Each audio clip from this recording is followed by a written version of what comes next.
गुण ब्रह्मा से उत्पत्ति, सतगुण विष्णु से सती थी और तमगुण शिव से जो संहार। ये जो कुछ भी हो रहा है इसका मुख्य कारण तो ये गीता ज्ञान दाता काल है, जो श्री कृष्ण के शरीर में भूत की तरह प्रवेश करके प्रेत की तरह बोल रहा था।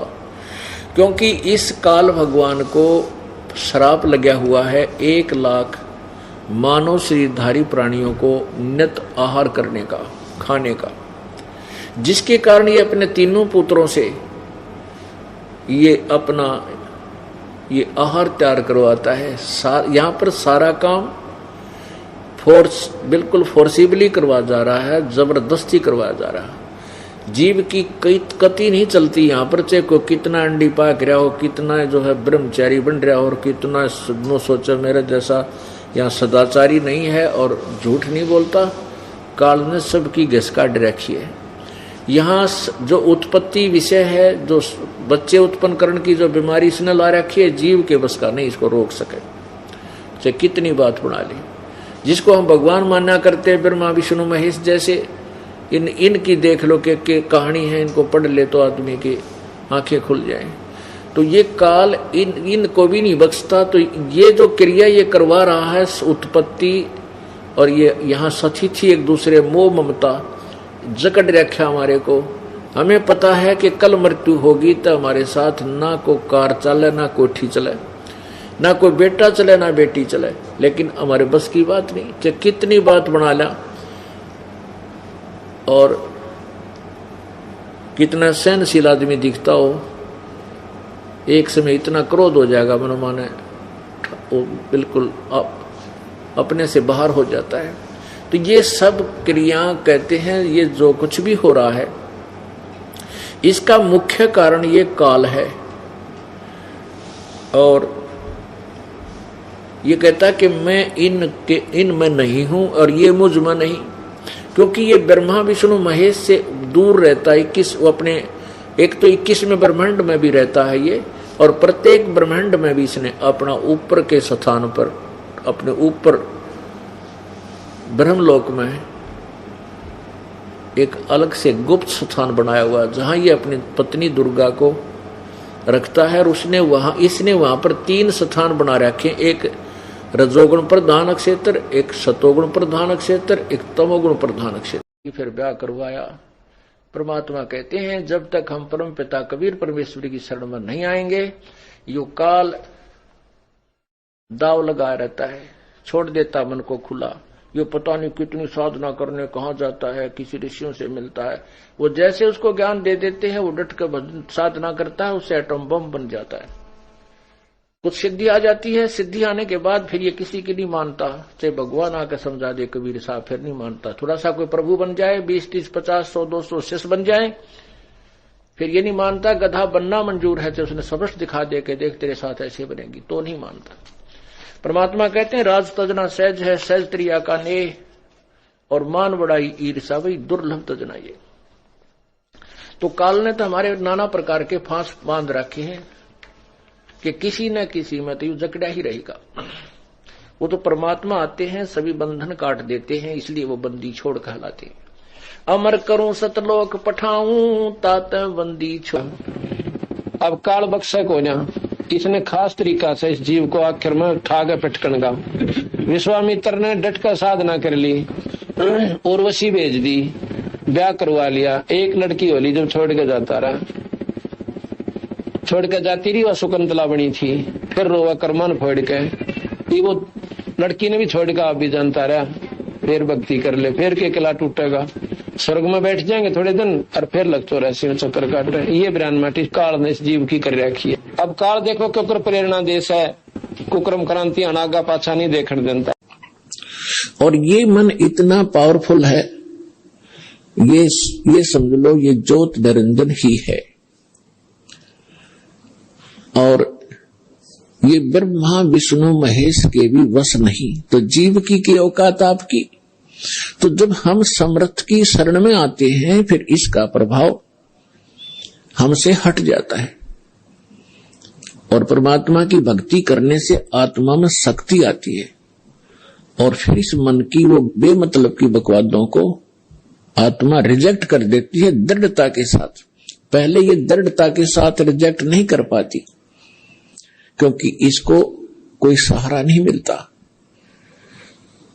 तो अब परमात्मा की भक्ति से आत्मा दृढ़ होती चली जाएगी, विकार छूटते चले जाएंगे और आपके अंदर एक विशेष विनम्रता और सद्भावना उत्पन्न होती चली जाएगी, जो भक्त के लक्षण हो।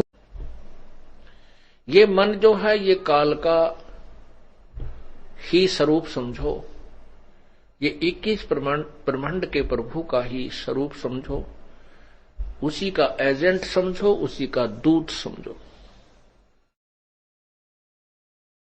आत्मा और मन का इस काल ने योग बनाकर हमारे को जीव संज्ञा दे दी, हम जीव बन गए। परमात्मा ने कहा है कि मेरे हंसा भाई, हंस रूप था जब तू आया, अपना स्वरूप भूल मैं भूला, तू ताते जीव कहाया।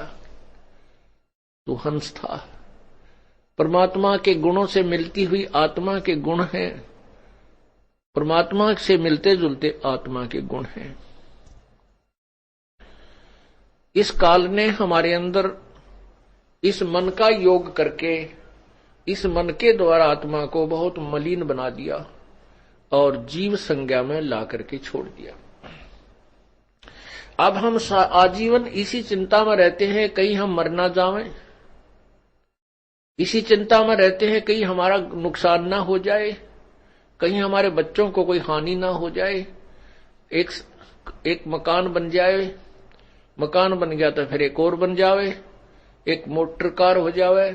इस तरह की जो यहाँ की जो नाशवान संपत्ति के संचन में ही हम इस नाशवान संपत्ति के ही एकत्रित करने में अपना जीवन व्यतीत कर देते हैं। और ये कराता कौन है? ये काल कराता है। 3 गुण इसमें सहयोगी हैं।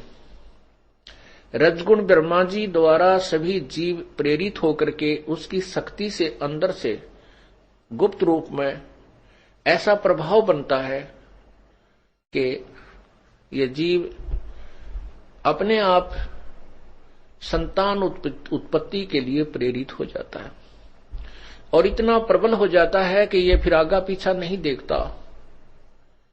पशु प्राणी तो बलात्कार करते ही हैं, मनुष्य जीवन में भी ये चूकता नहीं। ऐसा क्यों है? कितना घिनौना कर्म ये मन करवा डालता है। क्योंकि काल भगवान ने संतान उत्पत्ति करवानी ही करवानी है। ठीक है, मनुष्य समाज एक समझदार बुद्धिमान है, इसने अपनी मर्यादा बना ली, लेकिन संतान उत्पत्ति करने के लिए बाध्य है। ये काल के द्वारा, मन के द्वारा बाध्य किया गया है।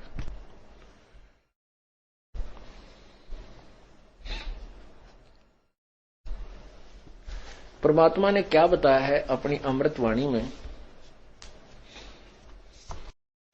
अपनी उस मन पापी को नहीं रोक सका। अर्थात कहने का भाव जो दास का है कि इसमें रजोगुण इतना प्रभावित कर दिया जीव को मैं काल ने कि ये संतान उत्पत्ति करा के ही छोड़ देगा, चाहे कोई किसी तरीके से करे। यहां पर सभी कार्य बलात्कार करवाए जा रहे हैं।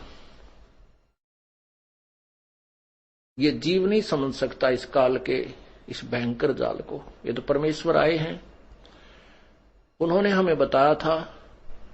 उन्हीं की अमृतवाणी आज हमारे लिए साक्षी है, प्रमाणित है। और जिन महापुरुषों ने परमात्मा को पाया है, उसका साक्षात्कार किया है, उनकी अमृतवाणी भी वही प्रमाण दे रही है जो परमात्मा ने सुन के। लेकिन ये मन रजोगुण प्रभावित होकर के उस ब्रह्मा जी के रजोगुण के दबाव में सब कुछ भूल जाता है। ना उसको उसमें जाति याद रहती है, ना उसका परिणाम याद रहता है। ये जीव के बस का नहीं है। ये रजोगुण ब्रह्मा के द्वारा जो काल ने उसके अंदर शक्ति पैदा की हुई दी रखी है, रजोगुण बनाया है, उसकी शक्ति का प्रभाव प्रत्येक प्राणी में है। जैसे कोई शराब पी लेता है तो उसके बस की बात नहीं, वो क्या बोल रहा है, कैसे कदम लड़खड़ा के रख रहा है, वो उसका दोष नहीं है, वो उसके बस की बात नहीं है। ऐसे ही और ये मन इतना पावरफुल है, ये समझ लो ये ज्योत निरंजन ही है।